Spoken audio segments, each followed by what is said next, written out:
दोस्तों, आज की ये जो सच्ची कहानी, ये जो सच्ची घटना मैं आप लोगों के बीच आप लोगों को सुनाने जा रही हूँ।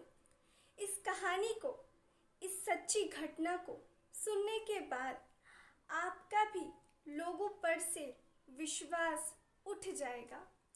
इस कहानी को सुनने के बाद आप भी दूसरों के ऊपर भरोसा करने से पहले 1000 बार सोचने पर मजबूर हो जाएंगे, क्योंकि हमारे इस समाज में कई कई बार कुछ ऐसी घटनाएं घटित हो जाती हैं जिसको सुनने के बाद, समझने के बाद हमारे दिमाग पर इस तरह से उसका असर पड़ता है कि हम भी दूसरों के बारे में, दूसरों की मदद करने से पहले 1000 बार सोचने पर मजबूर हो जाते हैं। तो कुछ ऐसी चीज़ें आजकल समाज में ऐसी घटनाएं घटित हो रही हैं, और आप लोग ये देखे होंगे कि ये जो मेरा चैनल है, इस चैनल पर ज़्यादातर कहानियाँ कुछ इसी प्रकार की होती हैं, क्योंकि आज के ज़माने में, आज के युग में जो भी क्राइम हो रहे हैं वो क्राइम ज़्यादातर 100 में से 80% क्राइम सिर्फ और सिर्फ ये प्रेम संबंध में ही होते हैं। इसलिए इस चैनल पर जितने भी क्राइम की कहानियां हैं वो सब प्रेम से संबंधित ही हैं, क्योंकि क्राइम वही हो रहा है जो हम आपको सुना रहे हैं। हम कुछ आप लोगों को सीख देना चाहते हैं, आप लोगों को कुछ अच्छी बातें बताना चाहते हैं, जिससे कि आप लोग अपनी ज़िंदगी में सीख हासिल कर सकें। तो इसीलिए आजकल जो युग में चल रहा है उसी पर से ये सारी सच्ची घटना आप लोगों के बीच में हम आप लोगों को सुनाते हैं। तो आज की ये जो घटना है, इस घटना को सुनाने का उद्देश्य किसी की भावनाओं को आहत करना या ठेस पहुंचाना बिल्कुल नहीं है, बल्कि समाज में घट रही घटनाओं से आप सभी को जागरूक कराना है। तो ये जो आज की घटना है वो घटना भी कुछ ऐसी ही है जिसको आप लोगों को सुनना बेहद ज़रूरी है। तो आदाब, नमस्ते, सत श्री अकाल। मैं हाजिर हूँ फिर से एक ऐसी ही और सच्ची घटना के साथ। तो इस कहानी को पूरे सिलसिलेवार तरीके से सुनने और जानने के लिए मेरी इस वीडियो को अंत तक ज़रूर देखिए। साथियों, ये जो आज की घटना है, ये जो आज की सच्ची कहानी है, ये कहानी है उत्तर प्रदेश की। दरअसल उत्तर प्रदेश में एक ज़िला पड़ता है जिसका नाम बांदा है। बांदा ज़िला में एक गांव पड़ता है। उस गांव की ये बात है, 12 मार्च 2024 की बात है। और ये जो दरअसल ये जो कहानी शुरू होती है, इस कहानी की शुरुआत होती है मध्य प्रदेश से। ठीक है, तो मध्य प्रदेश में एक जगह पड़ती है छतरपुर। छतरपुर में एक गांव लगता है, मंगोला गांव। तो इसी गांव की ये कहानी है। इस गांव में एक परिवार रहता है। उस परिवार में एक व्यक्ति होता है जिसका नाम कि रामू होता है। उनका एक बेटा होता है जिसका नाम श्याम होता है। अब आप लोगों को पता ही होगा कि एक जब लड़का और एक लड़की और जब बच्चे होते हैं तो उनका यही रहता है कि वो लोग बड़े हों, समझदार हों, उन लोग अच्छे से काम पे लग जाए, उसके बाद उनकी शादी कर दी जाए, ताकि वो अपने घर में अपनी बीवी बच्चों के साथ अपने परिवार को आगे बढ़ा सके। तो जो ये व्यक्ति रामू रहता है, ये भी अपने बेटे श्याम की शादी करने के लिए लड़की ढूंढते हैं। दरअसल ये जो श्याम रहता है, ये अच्छे से पढ़ाई लिखाई कर चुका होता है, काम काज करने लगता है। अब बारी आती है उसकी शादी की। तो शादी के लिए लड़की ढूंढते हैं। ढूंढते ढूंढते पहुंचते हैं ये लोग, ऐसे बातचीत चलती है उत्तर प्रदेश में। तो उत्तर प्रदेश में एक लड़की होती है। उस लड़की से, जिस लड़की का नाम होता है मंदाकिनी, उस लड़की से इस लड़के की शादी पक्की कर दी जाती है। सारी जो प्रक्रिया होती है शादी की, वो सारी चीज़ें पक्की कर दी जाती हैं, लेना देना सब कुछ हो जाता है, शादी की डेट फिक्स कर दी जाती है। अब दोनों की शादी 4 अप्रैल 2024 को कर दी जाती है। अब शादी करने के बाद ये लड़की को घर वाले लेके जाते हैं। अब ये लड़की पहुंचती है अपने ससुराल। अब शादी का दिन रहता है। ये लड़का जो रहता है वो मेहमानों के साथ बैठ के बातचीत कर रहा होता है। और ये जो लड़की होती है उस लड़की को घर वाले उस लड़के के कमरे में, जो कि उसका बिस्तर बहुत ही अच्छे तरीके से फूलों से सजाया गया था, क्योंकि उन लोगों की आज शादी की पहली रात थी, तो इसलिए उस लड़की को उस कमरे में बैठा दिया जाता है। अब वो लड़की उस लड़के का कमरे में बैठ के इंतज़ार कर रही होती है और वो लड़का बाहर मेहमानों के साथ बैठ के बातें कर रहा होता है। उसके बाद रात थोड़ी वक्त बीतती है। उसके बाद वो लड़का उस लड़की के कमरे में पहुंचता है। वो उससे 2-4 बातें करता है और बातें करने के बाद उधर गर्दन दूसरी तरफ घुमा करके सो जाता है। अब जब वो लड़की होती है, वो लड़की उसको उठाने की कोशिश करती है, तो फिर वो नहीं उठता है और वो सोचती है कि शायद थक गए होंगे इसलिए वो सो गए हैं, आराम करने दिया जाए। तो वो उसको आराम करने देती है। ऐसे ही करके 2-3 रातें गुजरती हैं। वो लड़का उसके साथ किसी भी तरीके का शारीरिक संबंध नहीं बनाता है। अब वो लड़की को थोड़ा सा शक होता है कि आखिर ये ऐसा क्यों कर रहा है। तो वो खुल करके अपने पति से बात करती है, कहती है कि 2-3 दिन हो गया है शादी को, आपने अभी तक मेरे साथ शारीरिक संबंध नहीं बनाया है। जो भी लड़का और लड़की होते हैं वो लोग शादी के दिन बहुत खुश होते हैं और वो लोग एक दूसरे से शारीरिक संबंध ज़रूर बनाते हैं, तो आप आखिर ऐसा क्यों नहीं कर रहे हैं।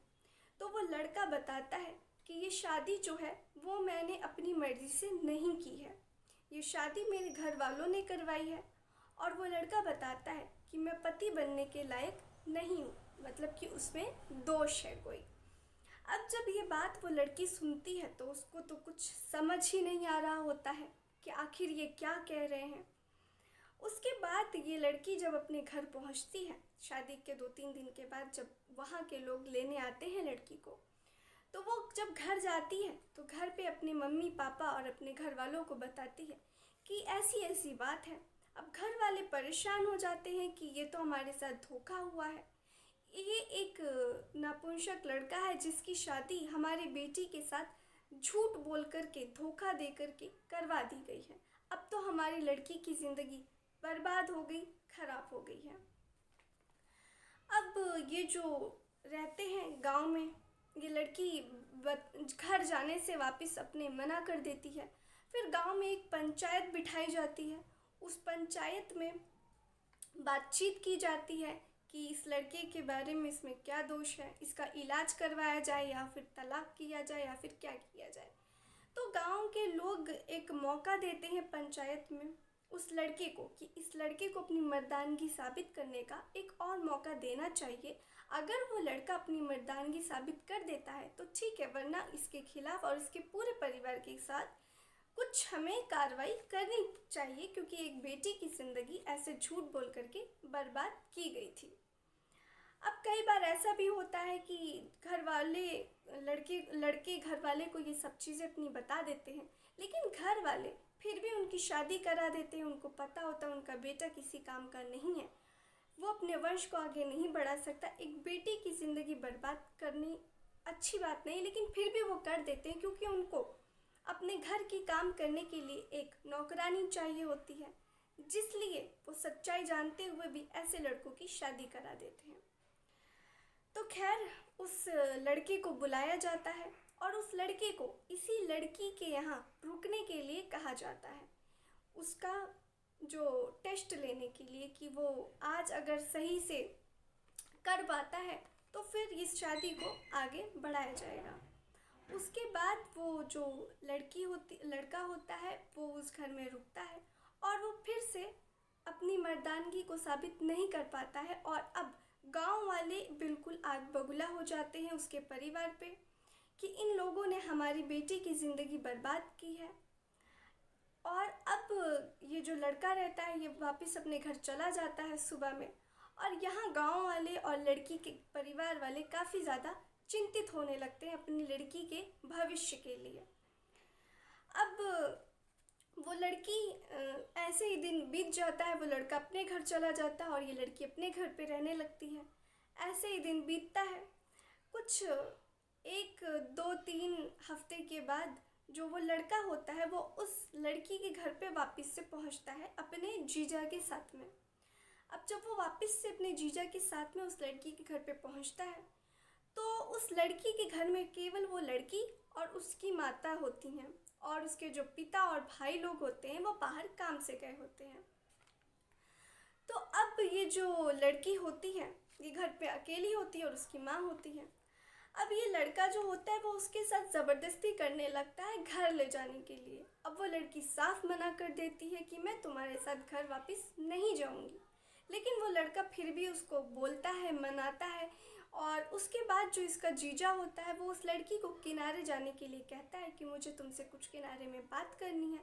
वो लड़की सोचती है कि ठीक है, शायद कुछ बात करेंगे। वो उस लड़की को लिवा करके उसके जीजा किनारे जाते हैं और कहते हैं कि ये जो तुम्हारा पति है, चिंता मत करो, इसका हम लोग इलाज करा रहे हैं, इलाज हो रहा है, वो कुछ दिनों में बिल्कुल ठीक हो जाएगा। उसके बाद तुम बिल्कुल अच्छे से उसके साथ अपना जीवन बिता सकती हो। और जब तक कि वो ठीक नहीं हो रहा है तब तक तुम एक काम करो कि तुम्हारी जो भी चीज़ें हैं वो मैं पूरी करूँगा तुम्हारे साथ। जब तक कि ये ठीक नहीं होता मैं शारीरिक संबंध बनाऊँगा। जब ये बात वो सुनती है तो वो बिल्कुल एकदम पागल हो जाती है कि ये वो क्या सुन रही है जो वो बोल रहा है। उसके बाद में वो जो उसका जीजा होता है वो बुरी तरीके से उसको इधर उधर हाथ लगाने लगता है, उसको छूने लगता है, ज़बरदस्ती करने लगता है। वो लड़की चीखती है, चिल्लाती है, इतने में उसकी माँ आती है और उसके बाद वो भी उसको रोकती है उसके बेटी के साथ बदतमीज़ी करने से। इतने में जो उसका पति श्याम होता है वो आग बबूला हो जाता है। अब वो जो एसिड होता है यानी कि जो तेज़ाब होता है वो लेकर के आता है और लड़की के ऊपर डालने लगता है। तो जब माँ बेटी ज़ोर ज़ोर से चिल्लाने लगती हैं तब गांव के आसपास के लोग, मोहल्ले के आसपास के लोग जमा होते हैं घर के बाहर और वो लोग इसकी घर पे पहुंचते हैं और तमाशा देखते हैं। उस लड़के को पकड़ते हैं, उसके जीजा को पकड़ते हैं और पुलिस को फ़ोन किया जाता है और उस लड़की के माँ बाप को भी बुलाया जाता है। अब वो इतने में वो जो श्याम होता है और जो उसके जीजा होते हैं वो लोग वहाँ से भाग जाते हैं, फरार हो जाते हैं। अब ये जो लड़की है ये लड़की जाती है, पहुँचती है कोर्ट में। कोर्ट में पहुँचने के बाद अपने पिता भाई के साथ कोर्ट में पहुँचती है और बांदा ज़िले के पास पहुँचती है और फिर जाती है और शिकायत दर्ज कराती है कि ऐसा ऐसा उस व्यक्ति मेरे साथ हुआ है, उस व्यक्ति ने किया है। जब वो जज साहब को बताती है तो फिर वो भी सुनने के बाद ये सोच में पड़ जाते हैं कि आखिर तुम्हारे साथ ऐसा क्या हुआ है। फिर वो अपनी पूरी कहानी अच्छे से विस्तार से बताती है। सब लोग सुन के हैरान रह जाते हैं, परेशान रह जाते हैं। अब ये जो व्यक्ति है, इस व्यक्ति के खिलाफ इसके घर परिवार के में जो भी लोग शामिल थे इस शादी में, पूरे 10 लोगों के खिलाफ मुकदमा दर्ज किया जा चुका है। अब ये जो लड़की है, अब इसकी जो जज साहब है उन्होंने बोला है कि इसकी अच्छे से जांच पड़ताल की जाए। अगर इस केस में लड़के के तरफ से लोग गलत हैं तो कड़ी से कड़ी कार्रवाई की जाएगी और अगर इसमें लड़की दोषी है, लड़की ने झूठ बोला होगा, तो लड़की के खिलाफ भी कार्रवाई ज़रूर की जाएगी। तो ये मुकदमा जो है ये अभी चल रहा है, छानबीन चल रही है। आने वाले वक्त में देखते हैं कि किसको क्या सज़ा मिलती है, लेकिन मेरा तो यही राय है कि जो भी गलत हो इसमें कड़ी से कड़ी कार्रवाई करनी चाहिए। और तो दोस्तों ये थी आज की सच्ची घटना, ये थी आज की सच्ची कहानी। उम्मीद करती हूँ आप लोगों को मेरी कहानी से कुछ अच्छा सीखने को ज़रूर मिला होगा। और दोस्तों ये चैनल मेरा नया है तो मुझे आप लोगों के प्यार और सपोर्ट की बहुत ही ज़्यादा आवश्यकता है। तो दोस्तों मुझे आप लोगों के प्यारे प्यारे से कमेंट्स पढ़ना बहुत अच्छा लगता है। तो आप लोग मेरे वीडियो के अंत में ख़त्म होने के बाद मेरी वीडियो पे कमेंट्स कीजिए। मैं आप लोगों का नाम अपनी वीडियो के अंत में ज़रूर लूँगी। और मिलते हैं फिर ऐसी ही किसी घटना, ऐसी ही किसी सच्ची कहानी के साथ। तब तक के लिए आप लोग सावधान रहें, सतर्क रहें और अपना ख्याल रखें। जय हिंद।